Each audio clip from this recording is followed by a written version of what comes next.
नमस्कार दोस्तों, welcome in optometry made easy channel. आज हम ह्यूमन आई के चैप्टर में 3 टॉपिक पढ़ेंगे।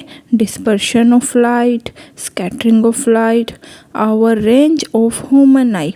ये टॉपिक बोर्ड एग्ज़ाम, नीट और ऑप्टोमेट्री की पढ़ाई के लिए बहुत इम्पोर्टेंट है। तो आइए चलिए शुरू करते हैं। Dispersion of white light. जब वाइट लाइट किसी कांच के प्रिज्म से गुजरती है तो वह 7 रंगों में विभाजित हो जाती है।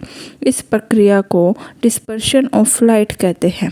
7 colour violet, indigo, blue, green, yellow, orange, red, इन 7 रंग के समूह को स्पेक्ट्रम कहते हैं। इम्पोर्टेंट पॉइंट, वॉयलेट लाइट का डाइवेशन सबसे अधिक होता है, रेड लाइट का डाइवेशन सबसे कम होता है। रियल लाइफ एग्जाम्पल, बारिश के बाद आसमान में बनने वाला रेनबो डिस्पर्शन का सबसे अच्छा उदाहरण है।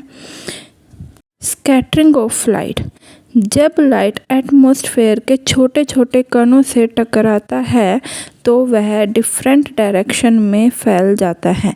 इसे स्कैटरिंग ऑफ लाइट कहते हैं। इम्पोर्टेंट पॉइंट, ब्लू लाइट सबसे ज़्यादा स्कैटर होता है, रेड लाइट सबसे कम स्कैटर होती है। तो आइए जानते हैं स्काई ब्लू क्यों दिखाई देता है। सूर्य का प्रकाश वातावरण में प्रवेश करता है।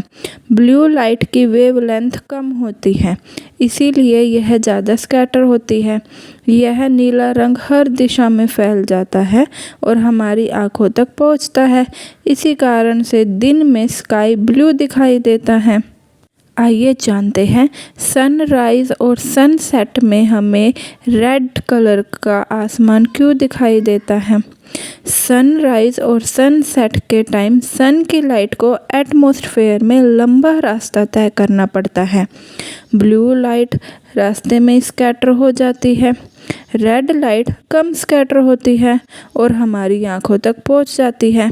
इसीलिए हमें सनसेट और सनराइज़ के टाइम आसमान रेड दिखाई देता है। Range of human I.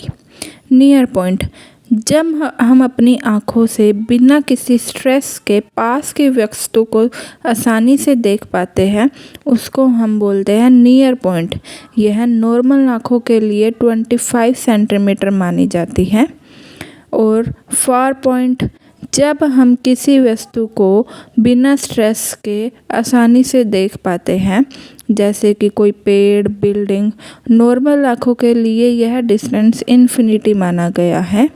Formula related to lens power, power of lens is equal to 1 by focal length is equal to unit dioptre.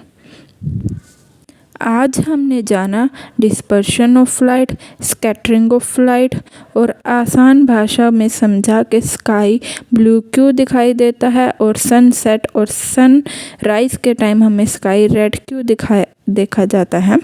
तो अगर आज आपको मेरा ये टॉपिक अच्छा लगा हो तो प्लीज़ मेरे चैनल को लाइक, शेयर, सब्सक्राइब ज़रूर करें।